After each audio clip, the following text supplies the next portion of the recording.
Hi, my name is Nick Osborne, aka the Coffee Detective.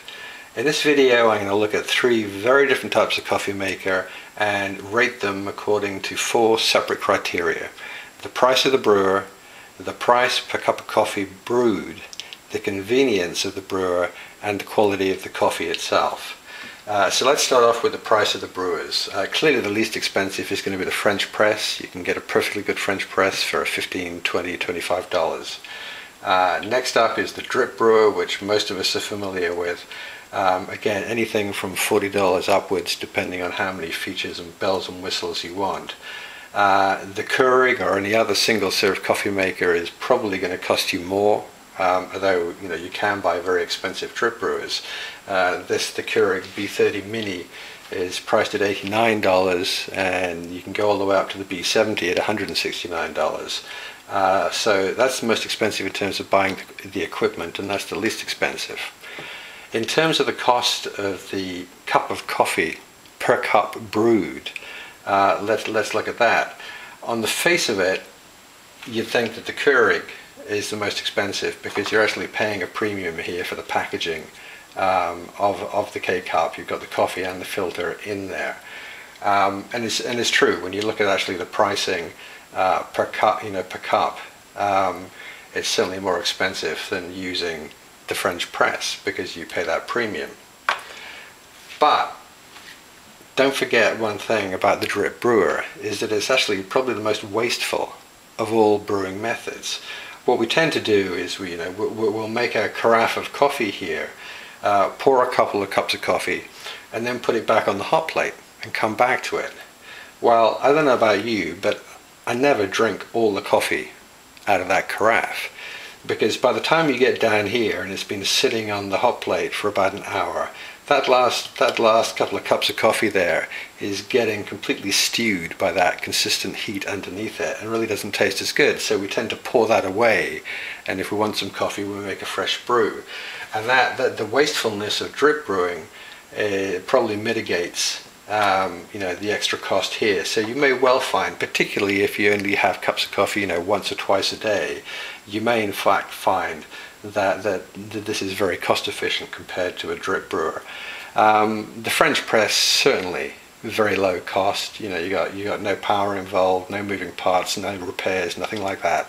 So you just put the grinds in the bottom, pour the hot water on top, and that's about as cost effective as you can get in terms of making a cup of coffee. As for convenience, well, I think certainly the Keurig wins out here. You don't have to buy coffee beans, you don't have to grind them. There's no mess associated with grinding. I mean, all you do is you put water in, you put this in, and you press brew and you're done. And when you're finished, you throw this away. Very, very convenient, particularly for people who only want 1 or 2 cups of coffee a day. This is okay. You do have to deal with the mess of that wet filter with the coffee inside. And you do have to, of course, grind your coffee or buy pre-ground coffee to do that.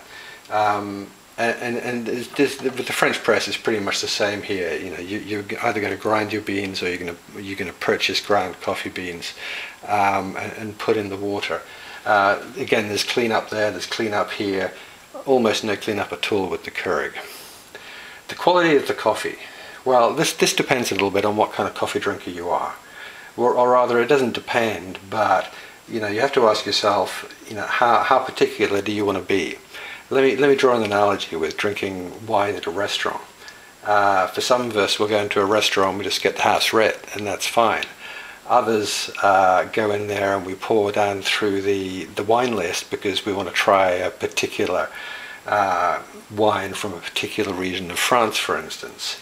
So if you've got the kind of palate that really enjoys discerning the differences between different coffees from South America or Indonesia or North Africa, then yeah, you're going to be very concerned about the kind of coffee maker you choose. Funnily enough, of all of these, the lowly French press will probably give you the best brew, and the reason is you have absolute control over the grind of your coffee, you have absolute control over the temperature of the water, and you have absolute control over the timing. You can time it exactly as you want before you press down that plunger there and pour the coffee.